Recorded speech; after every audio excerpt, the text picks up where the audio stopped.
우리가 TV 광고를 보면은 아주 재미있는 그 현상들이 있습니다. 발명품들에 대해서 광고를 하다 보면요, 그 사람들이 어떤 우리 일상생활에 필요한 그런 것들을 발명해 놓고 그것이 우리 삶 가운데 어떤 효과를 주었는지 이런 것을 이제 사람들이 리뷰를 하게 되죠. 그래서 그거 경험 있는 사람들이 before and after. 내가 이거 사용하기 전에는 이랬는데 이것을 사용하고 나니까 내가 이렇게 되었더라. 특별히 눈에 보여지는 건 뭐냐면 이렇게 그 살 빼는 어떤 그 운동이라든가 살 빼는 기구라든가 내가 이것을 사용하기 전에는 참 이랬는데 내가 이것을 사용하고 나니까 내가 이렇게 날씬하게 되었다. 아니면 내가 이렇게 건강한 이렇게 모습을 갖게 되었다라고 이렇게 얘기들을 하는 것을 우리가 볼 수 있습니다. 굉장히 효과적이죠. Before and after. 전과 이후에 이렇게 달라진 모습. 자, 그렇다면은 이것을 우리 삶에 비교를 해본다면요, 우리가 예수님을 믿기 전과 예수님 믿고 난 다음에 우리의 삶이 어떻게 변했을까요? 신빙성이 있게 들려질까요? 굉장히 중요한 얘기입니다. 우리가 오늘 본문 말씀을 읽으면서 여러 가지 생각이 교차합니다. 여기 보니까 바로 25절부터 12해를 혈루증으로 앓은 한 여자에 대해서 얘기를 하고 있습니다. 이 사람은 고통 중에 있으면서 오랜 세월 동안 12해라고 하는 것이 우리가 말로 12해죠. 병도 여러 가지가 있겠지만 그러나 여기 이 혈루증이라고 하는 것은 하혈을 하는 거 아니에요. 특별히 이것은 굉장히 그때 당시에 볼 때 불결한 병이었습니다. 하루 이틀도 아니고요. 그냥 육체적인 고통보다도 마음의 고통, 심리적인 고통, 그리고 사회로부터 격리될 수밖에 없는 그런 고통이 그와 함께 따라다녔다고 하는 것입니다. 그래서 이 여인이 병을 고쳐보겠다고 여러 의사를 만나보고요, 돈과 세월을 허비를 했다라고 오늘 말씀하고 있습니다. 그 좌절감과 그 외로움은 이루 말할 수가 없는 것입니다. 저희 가족에도 병든 자들이 있기 때문에요, 그 병치레를 통해서 병든 자도 힘들지만 돌보는 사람들이 얼마나 힘든지 저는 그걸 경험을 해봤기 때문에 그 병치레 하시는 분들을 제가 이해할 수 있을 것 같아요. 그래서 우리는 오히려 그런 분들에 대해서 우리가 좀 마음을 열고 그들을 신경을 쓰고 그들을 위해서 우리가 할 수 있는 일이 뭔지 우리가 한번 생각을 해봐야 될 줄 믿습니다. 그러던 중 이 여인이 여기 보니까 더 중하여졌던 차에, 자, 이렇게 힘들고 어렵고 이제 자포자기 할 정도가 됐을 그 차에 예수님에 대한 소문을 들었다는 것입니다.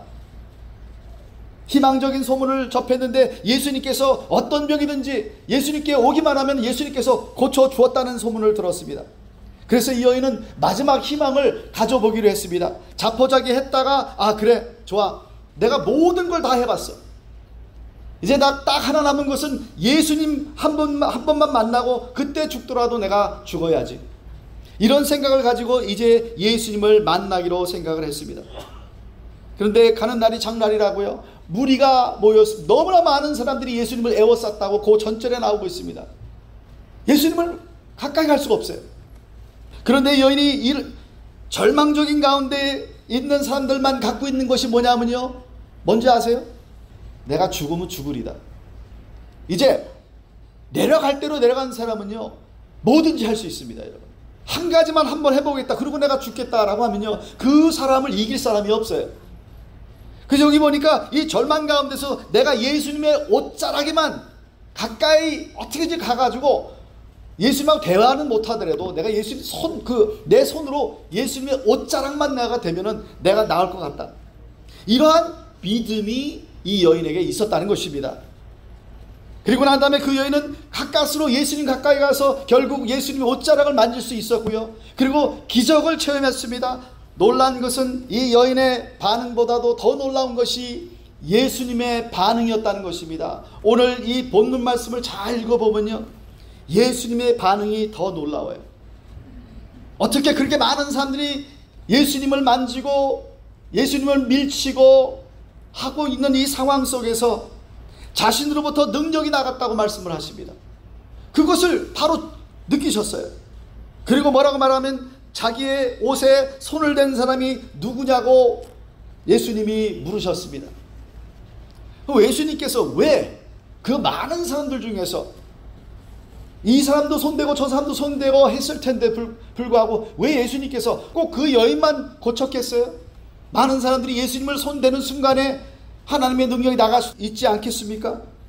그런데 불구하고 예수님께서는 꼭 이 여인만큼은, 이 여인이 체험한 그 기적만큼은 주님께서 드러내고 싶었어요. 예수님께서는 하나님의 능력을 체험한 이 여인의 그 하나님의 영광을 드러낼 수 있는 기회를 놓치지 않으시려는 의도가 있었다는 것입니다. 바로 이것이 우리가 생각해야 될 것입니다. 간증의 중요성이라고 하는 것입니다.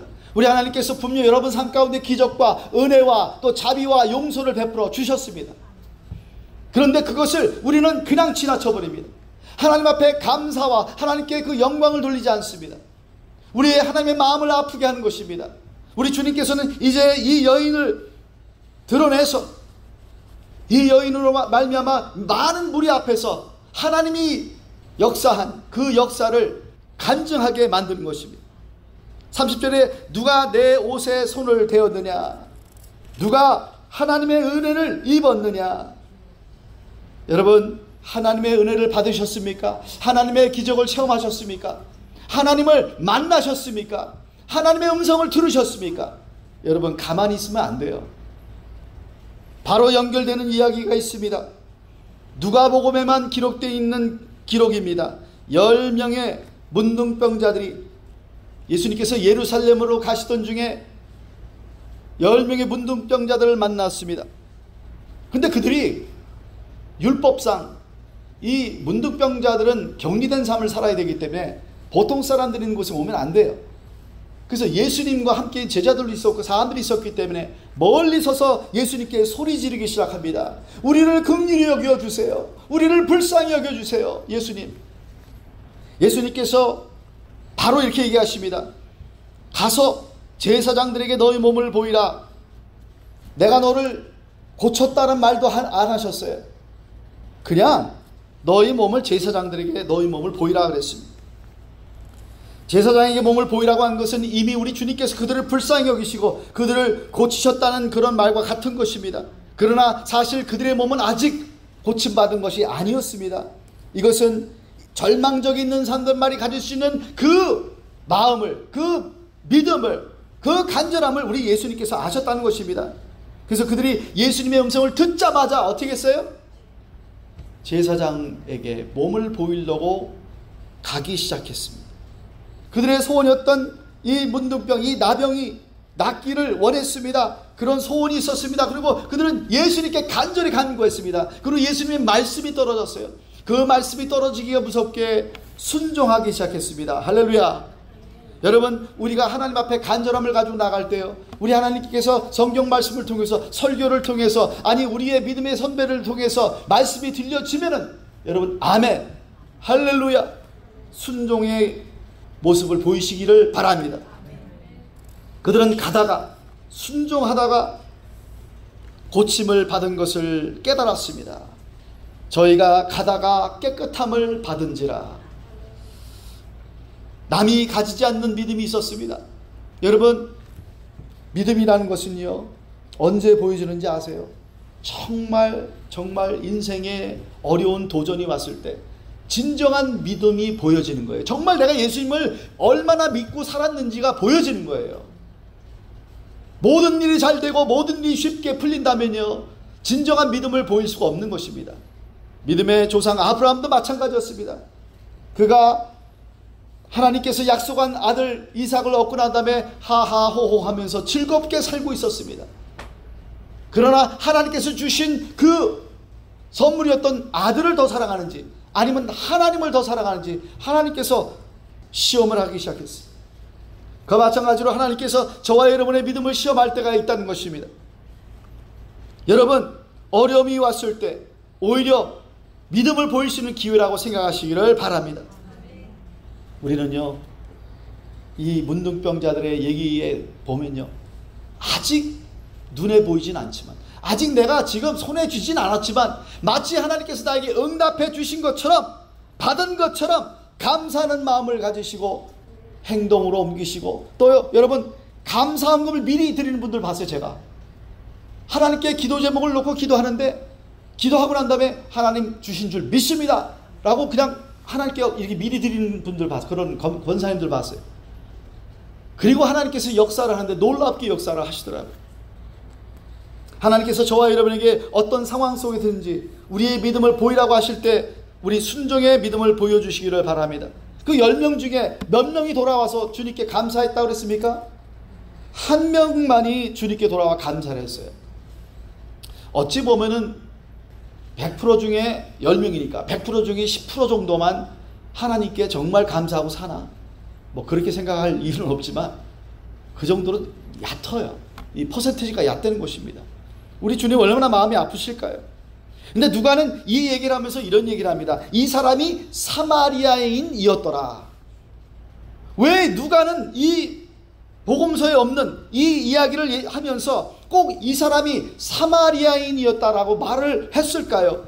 이것은 뜻밖의 사람이었다는 것입니다. 하나님을 믿는다고 하면서 신앙생활을 10년, 20년, 30년 아니 평생 동안 하는 사람이지만 그런 사람들이 받은 은혜에 대해서 감사하지 못하고 사는 사람들이 너무 많다는 거예요. 바리새인들처럼 형식주의, 타성에 젖어서 종교생활만 하는 사람들, 신앙은 종교생활이 아닙니다. 여러분, 우리 하나님과의 깊은 1대1의 만남의 관계인 줄 믿습니다. 우리 입술에서 감사가 끊이지 않기를 바랍니다. 오히려 사마리아인, 생각지 못했던, 소외되었던 예루살렘 성전에 오지도 못하는 이 사람이 은혜에 감사해서 주님께 돌아와 영광을 돌렸다는 것입니다. 10명이 다 고침받지 않았느냐? 근데 왜 너만 왔느냐? 우리 주님께서 지금 저와 여러분에게 지금 그것을 물어보십니다. 오늘 혈루증을 앓다가 주님의 옷자락을 만지기만 해도 고침을 받겠다는 믿음을 가진 이 여인, 이제 기적을 체험했습니다. 근데 주님은 그 여인이 자기는 조용히 사라지려고 했는지도 몰라요. 근데 우리 주님께서 절대로 그 기회를 놓치지 않았습니다. 그리고 누가 내 옷에 손을 댔느냐, 그리고 여인을 바라봤습니다. 결국 그 여인은 많은 사람들 앞에서 자기의 얘기를 하게 되었다는 것입니다. 여러분, 많은 사람들 앞에서 하나님이 주신 은혜를 우리가 나눠야 되는 것입니다. 그냥 혼자만 갖고 계지 마세요. 하나님이 주신 그 사랑과 하나님께서 인도하신 그 여러 가지 여러분 삶 가운데 필요한 그 은혜들을 절대로 혼자 갖고 있지 마시기를 바랍니다. 오늘 이 여인의 이야기가 바로 우리들의 이야기인 줄 믿습니다. 우리는 받은 은혜를 간증하면서 사시기를 바랍니다. 저희가 금요일마다 간증의 시간을 하는데 간증이 너무 약해요. 제가 마음이 좀 아파요, 솔직히. 여러분들 금요 찬양 예배 올 때는요, 하나님께 감사할 이야기들을 준비하고 오시기를 바랍니다. 우리 주님께서 굉장히 드러내기를 원하는데 여러분 자꾸 감추는 거예요. 그 하나님이 기뻐하지 않습니다, 여러분. 우리는 이 여인이 예수님을 만나기 전과 만났을 때와 만난 후의 삶이 어떻게 변했는지 우리의 삶의 간증이 이와 같아야 되는 줄 믿습니다. 첫 번째로 과거의 삶, 예수님을 만나기 전에 이 여인은 남들처럼 평범하게 살고 싶었을 것입니다. 인간적인 관점에서 보면 나름 한 여자의 인생, 나름대로의 꿈을 가지고 있었을 것입니다. 멋진 남편을 만나서요, 결혼을 해서 토끼 같은 자식들을 낳고요, 옛날 우리 유행가 그랬죠. 저 푸른 초원호에 그림 같은 집을 짓고, 그 다음에 잘하시네. 그 금지된 곡인데 어떻게 잘하세요? 이 여인도 그렇게 정말 멋진 인생을 살아보고 싶었을 것이었습니다. 그런데 그에게 불행이 다가왔습니다. 그 많은 병 중에 하필 병도 여러 가지 병이 있을 텐데 혈루증입니다. 아주 몹쓸, 아주 불결한 병이었습니다. 그런데 이 여인이 하루 이틀 앓은 것이 아니라 12해나 앓았다고 했습니다. 오랫동안 시달리고 있었어요.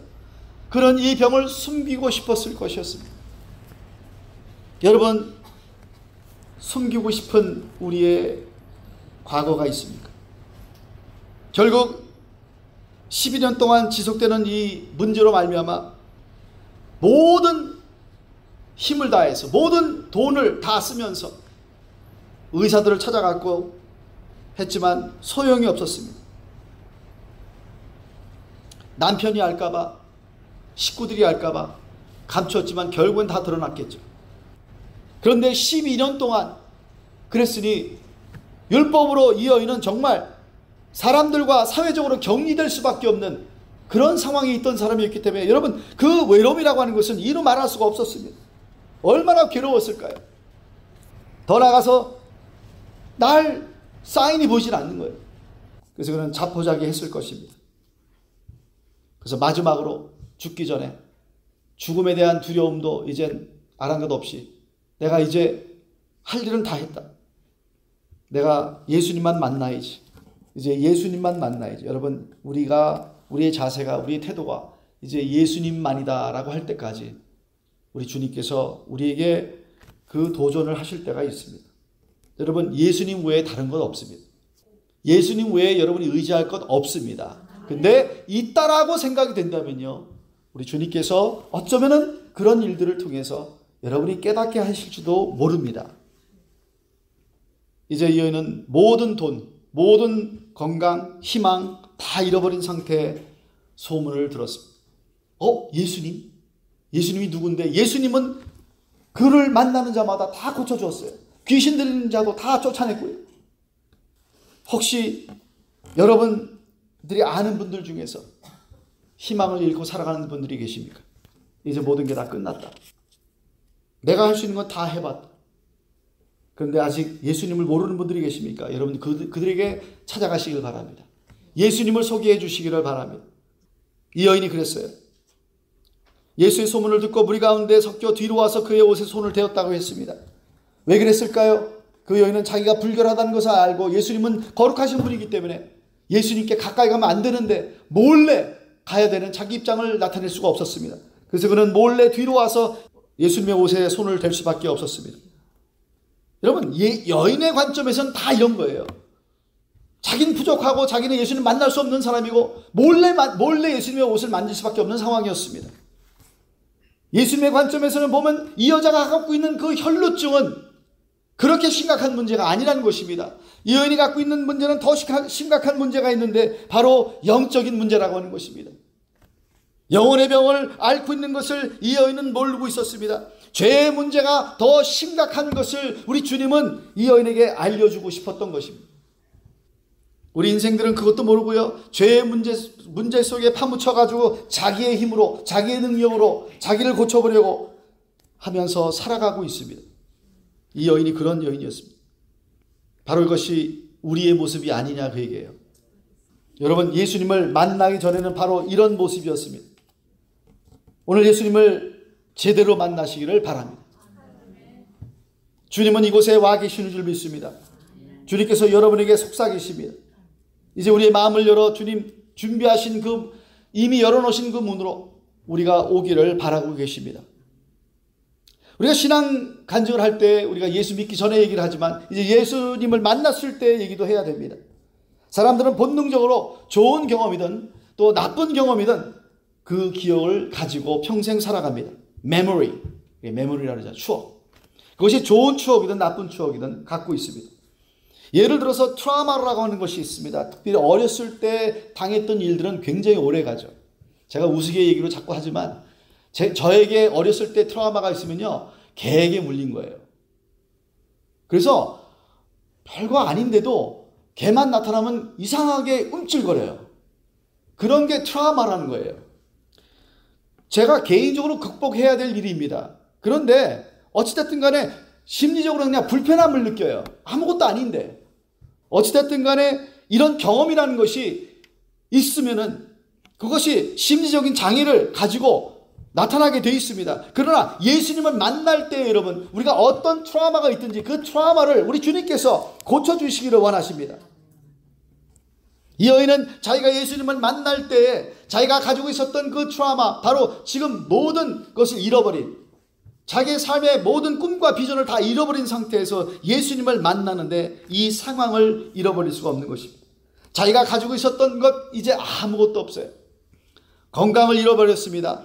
가족도 잃어버렸습니다. 돈도 다 떨어졌습니다. 그가 한 가지 가지고 있다면 예수님만 자기를 고칠 수 있다는 희망, 그 한 가지밖에 없습니다. 이 여인은요, 내려갈 대로 내려갔어요. 겸손을 가르칠 필요도 없습니다.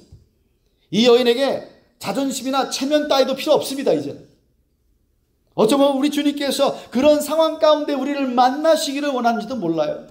그전에는 내 자존심, 그전에는 나의 꿈과 비전이 너무 커서 주님이 눈안에 들어오질 않았습니다. 그런데 이제 예수님께서 이 아픔을 통해서 주님이 누구인지를 알게 되고요, 이제 주님을 만나기를 원하는 상황까지 갔다는 것입니다. 다른 사람들은요, 안중에도 없어요. 그저 이제 죽기 전에 예수님만 한 번 만나고 죽으면 되는 거예요. 고쳐주시면 감사하고, 그렇지 않으면 죽으면 그만인 것입니다. 한 가지 이 여인이 아까 갖고 있었던 그 마음은 죄송하다는 마음. 거룩한 하나님의 아들인데, 거룩한 분인데 나같이 불결한 여자가 그분에게 손을 댄다라고 하는 그 죄송한 그 마음이 있었습니다. 얼굴을 마주할 수 없다라고 하는 이 말은요, 자기가 죄인이라고 하는 것을 나름 깨달은 것입니다. 성경에 보면 마치 한 동네에 죄인이 있었던, 그 죄인이라고 알려졌던 여인이 있었습니다. 예수님이 어느 바리새인 집에 초청을 받았는데 그 여인이 자기의 옥합을 가지고 주님 앞에 왔는데 그 모습이 이렇습니다. 이 여인이 향유 담은 옥합을 가지고, 누가복음에 나옵니다. 누가복음 7장에 예수의 뒤로 그 발 곁에 서서 울며 눈물로 그 발을 적시고 자기 머리털로 씻고 그 발을 입 맞추고 향유를 부으니, 이 여인의 행동은 바로 주님, 나는 죄인입니다. 나는 주님의 도움이 필요합니다. 주님, 나를 고쳐줄 사람은 주님밖에 없습니다. 라고 하는 그런 행동이라고 하는 것입니다. 은혜를 받기 원하십니까? 나는 죄인입니다 하세요. 나는 부족한 죄인이고 나를 고쳐줄 분은 주님밖에 없습니다. 이것을 인정하고 주님 앞에 나오시기를 바랍니다. 세상 법정에도 민사재판이든 형사재판이든 현장에서의 그 증인과 증거물들이 판결을 내릴 때 너무도 중요합니다. 먼저는 목격자가 적어도 두 사람의 증언이 일치해야 된다고 합니다. 그리고 정황이나 심증보다도 더 중요한 것이 물증입니다. 그런데 어떤 재판에서도 판사가 제일 먼저 묻는 것이 있습니다. 뭔지 아세요? 당신의 죄를 인정하느냐 안 하느냐. guilty or not guilty, 이것부터 먼저 얘기하라고 얘기해요. 자기 자신이 나는 죄인이다 아니다를 먼저 선포하고 그리고 재판이 시작되는 겁니다. 내가 죄인입니다 라고 인정하고 그 재판을 했을 경우에는 그 형량이 줄어듭니다. 그걸 감안해서 줄어듭니다. 세상의 법정에서도 죄를 인정할 때 자비를 베푸는데 하물며 하나님은 어떠시겠습니까? 여러분, 그걸 가만히 생각해 보시기 바랍니다. 하나님, 나는 죄인입니다. 내가 잘못했어요 할 때 우리 하나님께서 물론 우리가 잘못했지만 우리를 용서하실 뿐만 아니라 그 형량을 줄여주신다는 것입니다. 주님은 나의 주인이시고 구세주임을 믿는 믿음을 우리가 보여야 되지 않겠습니까? 여러분, 구원을 받으려면요, 구원을 받기 위해서 구원의 길과 구원의 문을 열어놓으신 것은 하나님이 다 하셨습니다. 이제 저와 여러분이 할 일이 있습니다. 뭐냐? 그 문으로 들어서야 되는 것입니다. 그것을 우리가 하지 않는다면요, 우리는 절대로 구원을 받을 수가 없는 것이죠. 그와 마찬가지로 주님, 우리 주위에 그 구원의 길로 들어서야 될 사람들이 들어서지 않고 그 문을 들어오지 않는 사람들이 너무나 많습니다. 믿음의 장소로 오도록 우리가 기도하고 도와줘야 될 줄 믿습니다. 간증은 그렇습니다. 예수님 믿을 때도 중요하지만 이제 예수님을 믿고 난 다음에 우리의 삶도 또 그 모습이 중요하다고 하는 것입니다. 오늘 29절에 보니까 그의 혈루 근원이 곧 마름에 병이 나은 줄을 몸에 깨달으니라, 이렇게 얘기하고 있습니다. 믿음으로 예수님의 옷을 만졌더니 순간 그 혈루의 근원, 그 원인이 완전히 치유받은 것을 우리가 볼 수 있습니다. 이런 병에는 증세가 있고 원인이 있습니다. 근데 많은 의사들이요, 그 원인을 고치지 못합니다. 그냥 증세만, 예를 들어서 감기를 들었어요. 근데 왜 감기 들었는지는 몰라요. 기침만 막으려고 기침약만 줍니다. 근원을 찾지 못해요. 예수님은 진정한 우리의 의사인 줄 믿습니다. 그 예수님은 우리의 근본, 우리의 원인을 찾아서 고쳐주시는 분인 줄 믿습니다. 바로 우리 영혼의 문제, 죄의 문제, 이 심령의 문제를 우리 주님께서 고쳐주시는 분인 줄 믿습니다. 그분 앞에 무릎을 꿇으시고요, 주님, 나는 죄인입니다. 나를 용서하시고 나를 영원한 세계로 인도하여 주시옵소서. 이렇게 하는 사람이 진정 구원의 은혜를 체험하게 되는 것입니다. 여기 혈루증을 앓은 이 여인은 12년 동안 알았습니다. 그는 알았습니다. 아, 이거는 고칠 수 없는 병이구나. 많은 의사들이 원인을 모르는구나. 내가 예수님 한번 마지막 희망인데 찾아가 봐야지. 예수님을 만났습니다. 예수님께 손을 댔습니다. 그는 고침을 받았습니다. 그러나 그 이상의 고침을 받습니다. 예수님께서 그 여인을 드러냈습니다.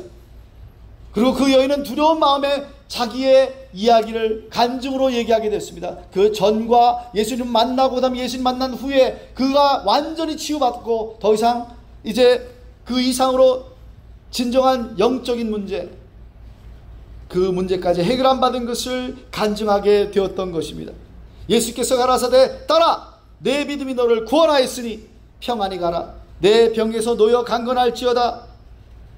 무리와 제자들과 또 예수님 앞에서 간증을 통해서 이제 그 여인은 확실한 복음을 증거하는 사람으로 변화되었습니다. 처음에 말씀드린 것처럼 우리 주님은 이런 기회를 놓치지 않습니다. 여러분에게 계속해서 말씀하십니다. 내가 너에게 주신 은혜가 있는데, 내가 너에게 베푼 은혜가, 베푼 기적과 그 말씀의 은혜가 있는데 왜 가만히 있냐? 오늘 여러분에게 주님을 만나라고, 주님께 나오라고 제가 도전하고 싶습니다. 그리고 그 주님, 만난 주님을 자랑하시기를 바랍니다. 가만히 있지 마세요. 작은 거라도 내가 나눌 때 그 은혜가 커지고 하나님의 역사가, 하나님의 영광이 더 커질 줄 믿습니다.